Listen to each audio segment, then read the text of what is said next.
नमस्कार विद्यार्थियों। आज की कक्षा में हम काव्य रस से संबंधित महत्वपूर्ण तथ्यों का अध्ययन करेंगे। तो आइए शुरू करते हैं आज की कक्षा। रस महत्वपूर्ण तथ्य। परिभाषा। रस का शाब्दिक अर्थ है आनंद। काव्य को पढ़ने या सुनने से जिस आनंद की प्राप्ति होती है या जिस आनंद की अनुभूति होती है उसे रस कहते हैं। मैं इसके संबंध में विस्तार पूर्वक अपने पिछले वीडियो में बता चुकी हूँ। यहाँ पर मैं सिर्फ रस से संबंधित महत्वपूर्ण तथ्य संक्षिप्त में बता रही हूँ। रस को काव्य की आत्मा या प्राण तत्व माना जाता है। रस को काव्य की आत्मा माना जाता है। आचार्य विश्वनाथ ने भी कहा है कि वाक्यम रसात्मकम काव्यम, यानी रसात्मक वाक्य ही काव्य है। यानी कि रसहीन काव्य को काव्य की श्रेणी में ही नहीं रखते हैं। तो इसलिए रस को काव्य की आत्मा या प्राण तत्व जो है वो माना जाता है। एक रस के मूल में एक स्थायी भाव रहता है। एक रस के मूल में एक स्थायी भाव रहता है। जैसे श्रृंगार रस है तो उसका स्थायी भाव हो गया रति। हास्य रस है तो उसका स्थायी भाव हो गया हास। करुण रस है तो उसका स्थायी भाव हो गया शोक। इसी प्रकार से रौद्र का क्रोध, वीर का उत्साह, भयानक का भय, विभत्स का जुगुप्सा, शांत का शम, अद्भुत का विस्मय। तो इस तरह से एक रस के मूल में एक स्थायी भाव रहता है। सर्वश्रेष्ठ रस श्रृंगार रस को माना जाता है। सर्वश्रेष्ठ रस श्रृंगार रस को माना जाता है। श्रृंगार रस को रसराज कहा जाता है। समस्त रसों का राजा रसराज श्रृंगार रस को कहा जाता है और इसे ही सर्वश्रेष्ठ रस कहा जाता है। नाटक में कुल 8 रस हैं। शांत रस को नहीं गिना जाता है। भरत मुनि ने भी बताया था, मैंने बताया था पहले वीडियो में, पिछले वीडियो में, कि भरत मुनि ने रसों की संख्या 8 मानी है। वो शांत रसों में शांत रस की गणना नहीं करते हैं। उनके अनुसार रस केवल 8 हैं और वे 8 रस हैं: श्रृंगार, हास्य, करुण, रौद्र, वीर, भयानक, विभत्स और अद्भुत। शांत रस को वे रस में नहीं गिनते हैं। भरतमुनि के अनुसार रसों की संख्या 8 है और नाटक में भी कुल 8 रस माने गए हैं। शांत रस को नहीं गिना जाता है।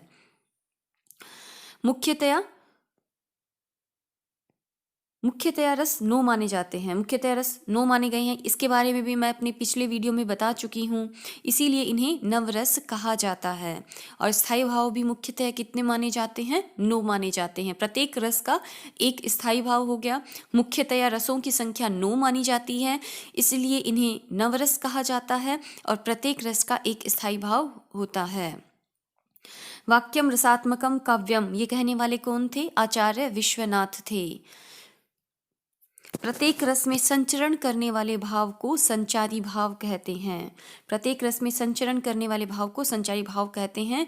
ये भाव मन में कुछ समय तक बने रहते हैं। स्थायी भाव तो जो मतलब किसी भी स्थायी भाव तो मतलब जो अंत तक बने रहते हैं, और संचारी भाव जो कुछ समय तक ही बने रहते हैं।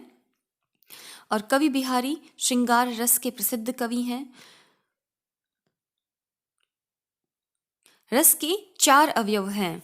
इनके संबंध में भी मैं अपने पिछले वीडियो में बता चुकी हूँ। रस के 4 अवयवों के संबंध में भी पहला है स्थायी भाव, विभाव, अनुभाव और संचारी भाव। पिछले वीडियो में विस्तार पूर्वक मैं इन चारों अवयवों पर चर्चा कर चुकी हूँ। यहाँ पर केवल संक्षिप्त रूप में मैं बता रही हूँ। स्थायी भाव रसानुभूति काल में प्रारंभ से लेकर अंत तक जो रहने वाले भाव हैं। मैंने अभी पीछे भी बताया है कि जो प्रारंभ से लेकर अंत तक बने रहते हैं रसानुभूति के काल में, यानी आनंद के काल में, आनंद प्राप्ति के समय, जो रसानुभूति के समय जो भाव प्रारंभ से लेकर अंत तक बने रहते हैं, वे भाव क्या होते हैं? स्थायी भाव होते हैं। और विभाव क्या होते हैं? जिन प्रमुख कारणों से स्थायी भाव मन में जागृत अथवा उदीप्त होते हैं, वे कारण क्या कहलाते हैं? विभाव कहलाते हैं। इसके बारे में भी मैं विस्तार पूर्वक पहले वीडियो में, पिछले वीडियो में चर्चा कर चुकी हूँ।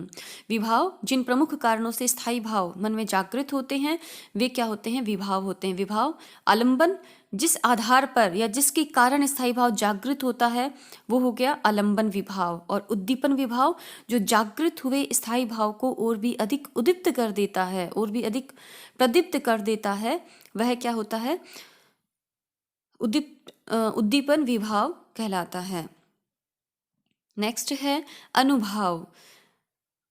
अनुभाव मतलब भाव जागृत होने पर जिन चेष्टाओं द्वारा वह प्रकट होता है ना, जो भाव जागृत हो गया है तो भाव वो किन चेष्टाओं द्वारा प्रकट हो रहा है वे क्या कहलाती है, चेष्टाएं जो है वो क्या कहलाती है, अनुभाव के अंतर्गत आती है। वे शारीरिक और मानसिक चेष्टाएं अनुभाव के अंतर्गत आती है। और अगर मैं इसको एक भाषा बनाकर बोलना चाहूँ इसको, तो मैं कैसे बोलूँगी, मनोगत भावों को व्यक्त करने वाली जो शारीरिक और मानसिक चेष्टाएं हैं वो होती है अनुभाव, वो अनुभाव कहलाती हैं।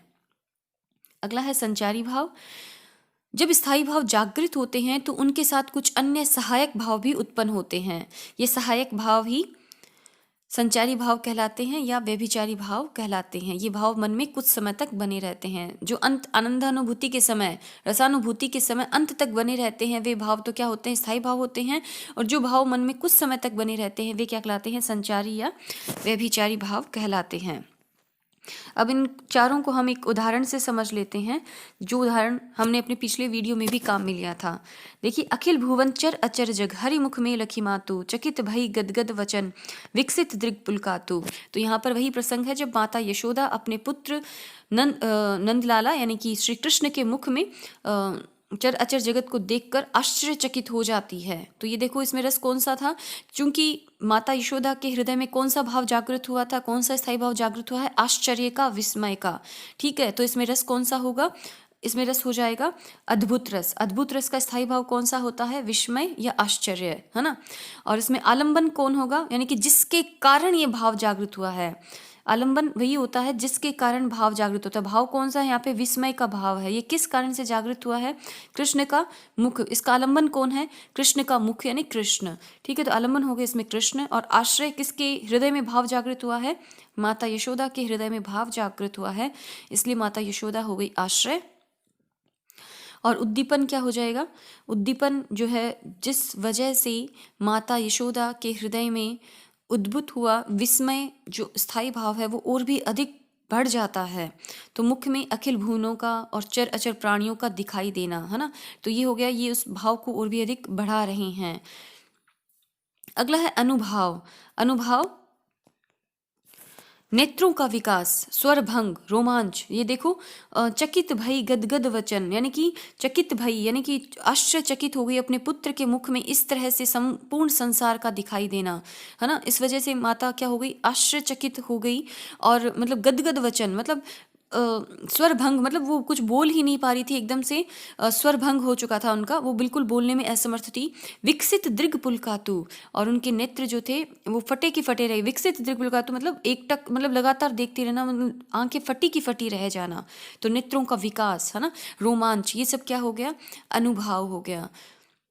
और संचारी भाव जो कुछ समय के लिए बने रहते हैं, है ना, जैसे चिंता है, त्रास है। भाई चिंता हुई अपने पुत्र के मुख में इस तरह से मतलब संपूर्ण संसार का दिखाई देना।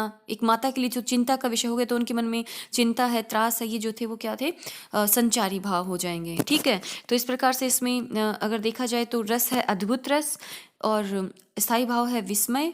ये स्थायी भाव किसके मन में जागृत होता है, माता यशोदा के हृदय में जागृत होता है विस्मय का भाव। तो माता यशोदा हो गई आश्रय।